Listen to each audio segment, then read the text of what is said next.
আলাইকুম। আইটেনএসসি লাইভ ক্লাসে সকলকে স্বাগতম। আজকে আমরা প্রাথমিক বিজ্ঞান বইয়ের ৬ষ্ঠ অধ্যায় পদার্থ সম্পর্কে আলোচনা করব। আমাদের আজকের আলোচনার বিষয় হচ্ছে বায়ু। বায়ু কি, বায়ুর ওজন আছে, এই পরীক্ষণটি সম্পূর্ণ করা এবং এর ফলাফল আমাদের কি আসে সে সম্পর্কিত তথ্যগুলো আমরা আজকের ক্লাসের মাধ্যমে জানতে পারবো। তো আজকে আমরা বায়ু সম্পর্কিত তথ্য জানার আগে আমরা এর আগে জানতে পারছি বায়ু কি সেটা একটু ভালোভাবে বুঝে নেই। বায়ু হচ্ছে পরিবেশের একটি উপাদান। বায়ুটা হচ্ছে পরিবেশের একটি প্রাকৃতিক উপাদান যেটা উদ্ভিদ তার খাদ্য তৈরিতে ব্যবহার করে থাকে আর মানুষ শ্বাস প্রশ্বাস এর কাজে ব্যবহার করে থাকে। তো আমরা আমাদের আশপাশে যে বায়ুটা আছে সেটা আমরা দেখতে পাই না, কিন্তু আমরা প্রত্যেকেই কিন্তু অনুভব করতে পারি যে বায়ু বলতে কিছু একটা আছে, বায়ু বলতে একটা উপাদান আছে, সেটা আমাদের আশপাশকে ঘিরে রাখছে। আমাদের চারপাশের প্রত্যেকটা ফাঁকা জায়গায় হচ্ছে বায়ু দ্বারা পূর্ণ।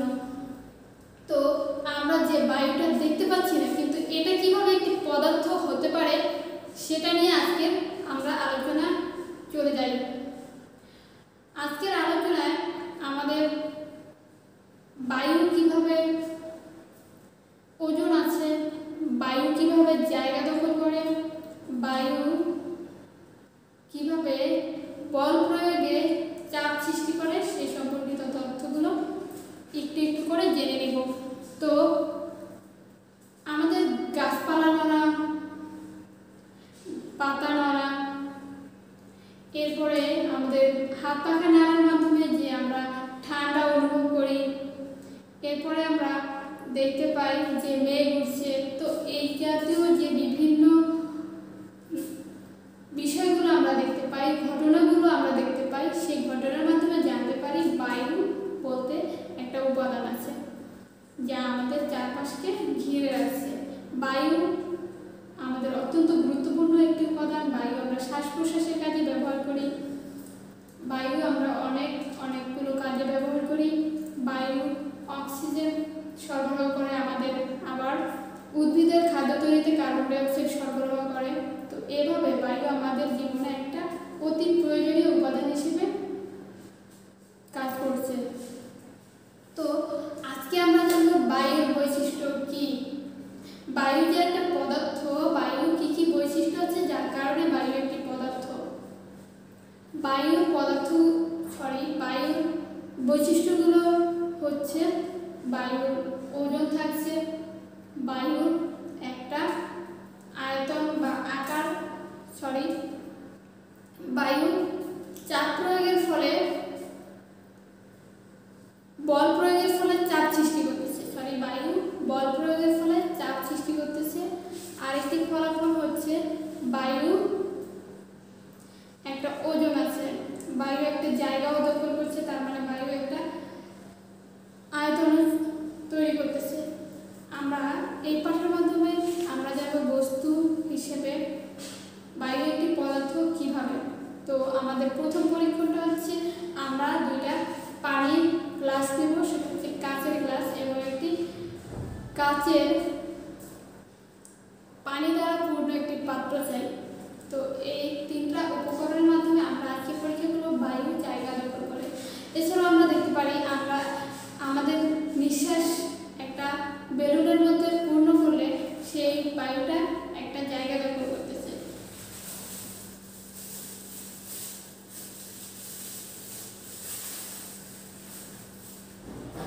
আমরা এভাবে যখন বেলুনটাকে ফুলাই তখন এই বেলুনটার মধ্যে অনেকগুলো বায়ু জড়ো হয়। তো বায়ু জড়ো হওয়ার ফলে এই বায়ুটা একটা জায়গা দখল করতেছে, বায়ু বেলুনটাকে বড় করে তুলছে। যখন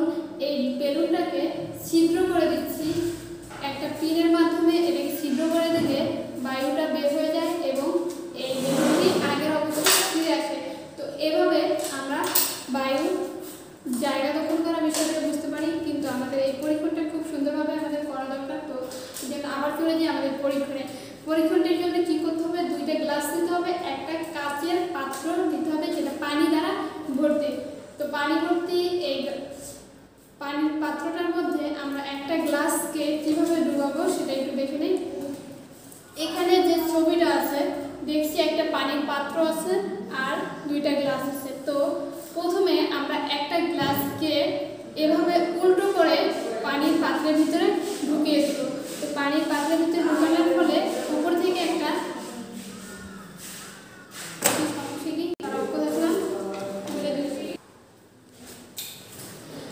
আমরা এভাবে প্রথমে একটা গ্লাস পানির ভিতরে ডুবালাম। তো এভাবে এটাকে উল্টো করে ডুবানোর পরবর্তীতে দেখা যাবে যে এটার মধ্যে যে বায়ুটা আছে সেটা ওইভাবেই আছে। এরপরে আরেকটি গ্লাস এভাবে আমরা উল্টো করে পানির ভিতরে ডুবিয়ে রাখবো। তো ডুবিয়ে রাখার পরে দ্বিতীয় গ্লাসটিকে উল্টো করে চাপ দিয়ে পানির ভিতরে প্রবেশ করাবো। প্রবেশ করানোর পরে দ্বিতীয় গ্লাসটিকে ঠিক প্রথম গ্লাসটির নিচে নিয়ে সামান্য কাট করে গ্লাসটিকে একটু দ্বিতীয় গ্লাসের দিকে প্রথম গ্লাসে বাতাস যেতে পারে এরকম একটা অবস্থা তৈরি করতে হবে। তার মানে কি করতে হবে, প্রথম যে গ্লাসটা আছে আমরা প্রথমে পানির ভিতরে এভাবে যে ঢুকালাম গ্লাসটা, এই যে এইরকমভাবে যে গ্লাসটা ঢুকালাম এরকম করে আরেকটা গ্লাস ঢুকাতে হবে। আরেকটা গ্লাস ঢুকানোর পরে এই গ্লাসটা দুইটাই কিন্তু পাশাপাশি রাখতে হবে। তো প্রথম গ্লাসটা ঢুকানোর পরে দ্বিতীয় গ্লাসটা ঢুকালাম, দ্বিতীয় গ্লাসটা ঢুকানোর পরে দ্বিতীয় গ্লাসটাকে একটু কাট করে এটার ভিতরে থাকা যে বায়ু সেই বায়ুটাকে বের করে দেওয়ার ব্যবস্থা করতে হবে। বের করে দিলে দুইটা গ্লাস যখন পাশাপাশি থাকবে তখন একটা গ্লাসের থেকে বায়ুটা কাট হয়ে বের হয়ে যাওয়ার পরে দ্বিতীয় গ্লাসের মধ্যে এই বায়ুটা প্রবেশ করবে এবং বায়ুটা প্রবেশ করার সময় এই প্রথম গ্লাসে যে পানিটা থাকবে সেই পানিটাকে বের করে দিয়ে বায়ুটার জায়গা দখল করবে। তো এভাবে দুইটা গ্লাসের মধ্যে যে কি পরিবর্তন হচ্ছে সেই পরিবর্তন ও ফলাফলগুলো আমরা আবার একটা খাতায় এভাবে নোট আকারে তুলে রাখবো। তো প্রথমে আমাদের কাজ হচ্ছে দুইটা গ্লাস আর একটা পানির পাত্র নেওয়া। পানির পাত্রটা নেওয়ার পরে আমরা প্রথমে একটা গ্লাস পানির ভিতরে উল্টা করে ঢুকাবো। তো উল্টা করে ঢুকানোর পরে দ্বিতীয় আর একটা গ্লাসও এভাবে উল্টা করে ঢুকাবো। উল্টা করে ঢুকানোর পরে দুইটা গ্লাসের মধ্যে কিন্তু বায়ু সহ নিচে প্রবেশ করতেছে। তো প্রথম গ্লাস যেভাবে আছে সেভাবেই থাকবে আর দ্বিতীয় গ্লাসটাকে আমরা একটু কাট করে এটার ভিতরে থাকা বায়ুটাকে বের করে দিব। তো বের করে দিলে এই গ্লাসের প্রথম গ্লাসের বায়ুটা যেখানে আছে সেখানেই থাকবে। দ্বিতীয় গ্লাসের বায়ুটাকে বের করে দেওয়ার ফলে দ্বিতীয় গ্লাস থেকে বায়ুটা প্রথম গ্লাসে এসে অবস্থান করবে। তো প্রথম গ্লাসের ভিতরে ঢুকলে এই গ্লাসে যে পানিগুলো ছিল সেই পানিগুলো বের করে দিয়ে বায়ুটা প্রথম গ্লাসের জায়গাটুকু দখল করবে। তো এভাবে বায়ু জায়গা দখল করে সেই সম্পর্কিত পরীক্ষণটি আমরা সম্পূর্ণ করব বা করা শেষ করব। এরপর আমরা দেখি যে এই পরীক্ষণটি সম্পূর্ণ করার ফলে আমরা কি ফলাফল পেলাম। আমরা যখন বায়ুপূর্ণ দ্বিতীয় গ্লাসটি পানির নিচে কাট করি তখন দ্বিতীয় গ্লাস থেকে বাতাসটি প্রথম গ্লাসে প্রবেশ করে। তো বাতাস প্রথম গ্লাসের দিকে পানি ঠেলে বের করে দেয় এবং এই পরীক্ষাটি থেকে আমরা বুঝতে পারি যে বায়ু জায়গা দখল করে, যার কারণে প্রথম গ্লাসটি থেকে পানি বের করে দিয়ে বায়ুটা জায়গা দখল করেছে। তো তার মানে আমরা বুঝতে পারলাম বায়ুর একটি বৈশিষ্ট্য হচ্ছে এ জায়গা দখল করে। বায়ুটা কি করে, জায়গা দখল করে। আমরা আরো পরীক্ষণের মাধ্যমে জানতে পারি। দেখি এভাবে একটা বেলুন নেই,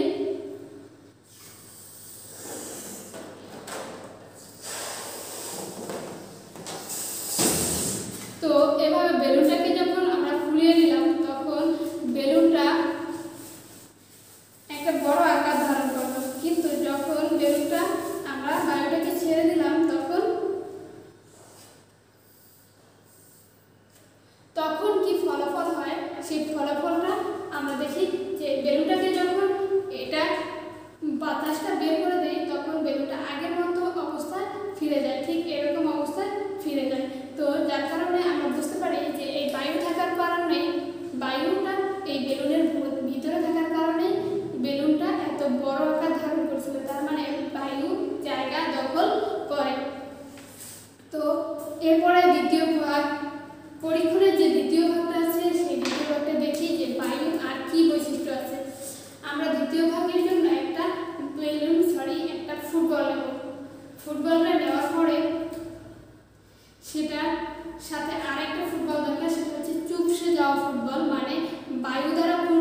চুপসে যাওয়া ফুটবল। চুপসে যাওয়া ফুটবলটা কীরকম থাকে সেটা আমরা অবশ্যই জানি।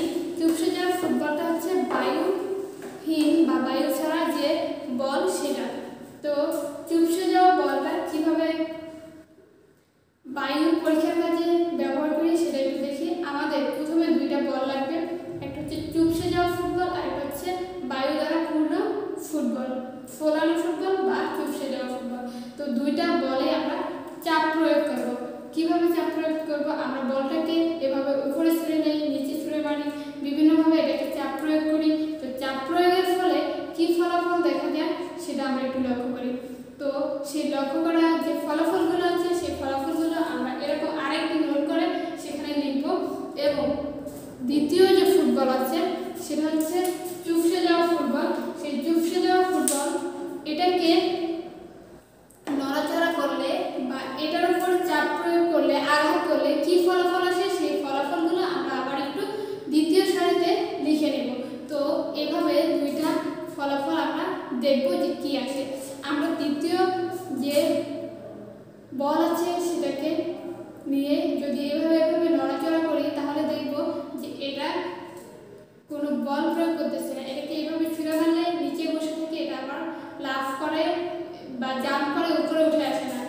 তো এইভাবে আমরা দ্বিতীয় ফলাফলটা দেখি যে আমাদের কি ফলাফল আসে। আমরা যখন বায়ুপূর্ণ ফুটবলটিকে আঘাত করি বা চাপ প্রয়োগ করি তখন বলের দিক থেকে বিপরীতমুখী একটা চাপ সৃষ্টি হয়। তো যখন আমরা বলটাকে এভাবে নিচের দিকে আঘাত মারি বলটা তখন আবার উপরে চলে আসে। এর কারণ এটার ভিতরে একটা চাপ তৈরি হয়েছে, যার কারণে বলটা আবার উপর দিকে চলে আসছে। তো এভাবে আমরা বলের থেকে বিপরীতমুখী যে চাপটা পেলাম এটা বায়ুর কারণে ঘটছে। আবার যখন দ্বিতীয় ফুটবলটিকে এভাবে চাপ প্রয়োগ করি তখন এই চাপটা ফিরে আসে না। এভাবে যখন বলটাকে নিচের দিকে ছুঁড়ে মারি তখন বলটা নিচেই পড়ে থাকে, আবার বিপরীতমুখী চাপ তৈরি করে এটা উপরে উঠে আসে না। তো তার কারণ ছিল এই বলটার ভিতরে বায়ু নেই, যার কারণে বল যে প্রয়োগ করলাম, আমরা যে শক্তিটাকে খাটালাম সেটা বিপরীতভাবে আমাদের উপর আবার চাপ হিসেবে তৈরি করতে পারছে না। কারণ হচ্ছে এটার মধ্যে বায়ু নেই। ফুটবলের ভিতরে বায়ু বলটিকে চুপসে যেতে বাধা দেয়, যার কারণে বলটি অপর দিক থেকে আবার জাম্প করে। আমরা যেভাবে চাপ প্রয়োগ করছি ওটা আবার নিচে থেকে চাপ প্রয়োগ করে, যার ফলে এটা আবার যদি আমরা নিচের দিকে ছুঁড়ে মারি উপরে উঠে আসে। তো অপরদিকে যে চুপসানো বলটা ছিল সেই চুপসানো বলটাকে যদি আমরা চাপ প্রয়োগ করি, আঘাত করি, তখন ওটার মধ্য থেকে আমরা কোনো বিপরীতমুখী চাপ অনুভব করি না। এর কারণ হলো বলটির ভিতরে বায়ু নেই। বায়ু না থাকার কারণে এটা বিপরীতমুখী চাপ সৃষ্টি করতে পারছে না, যার কারণে এটা যেরকম করে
বায়ুপূর্ণ বেলুনের দিকে এই যে ঝুঁকে পড়া, এর মাধ্যমে আমরা বুঝতে পারি যে বায়ুরও ওজন আছে।